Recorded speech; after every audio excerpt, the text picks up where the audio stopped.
So, you're an independent filmmaker who's been hired by Marvel. What? Yep, Marvel. Why? Because we're done with the Infinity Saga, so now it's time to do two things with our guaranteed future viewership safety net. Cash in by expanding and cranking out way more content way more quickly than ever before, and try new stuff out to appease the crowds who are getting a little tired of the MCU movie formula. So who's this? Chloe Zhao. She's perfect. Her track record is somewhere between good and awesome, and she's willing to take on the crazy amount of IP that we want shoved into our upcoming Marvel Eternals franchise for Phase 4.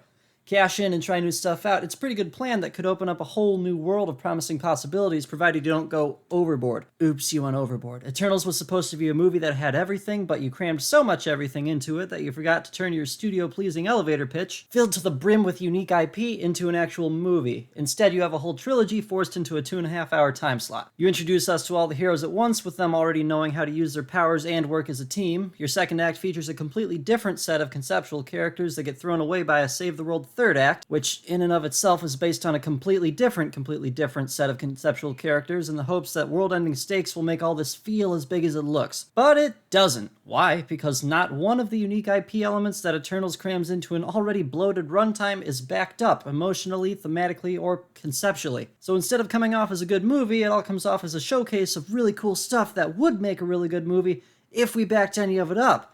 2.5 hours is a long time, but it's still not long enough to justify everything shoved into Eternals. Things get rushed, excluded, or just straight up forced. All the way into the mid and post-credit scenes, this movie is biting off way more than it can chew. So let's try to fix it. In the Eternals video series, we'll concentrate the film's problems with unjustified elements down into what puts an emotional barrier between us and the characters, why its sloppy handling of the theme stunts its heroes, and how its unconnected concepts drain it of excitement. You'll also obviously get the golden bullets you can use to fix these issues and or amplify your own writing. Here's a few major tools that you can use to justify the elements you include in your story. Here's what to do when your story is big, but not rich. Welcome to RetroScript.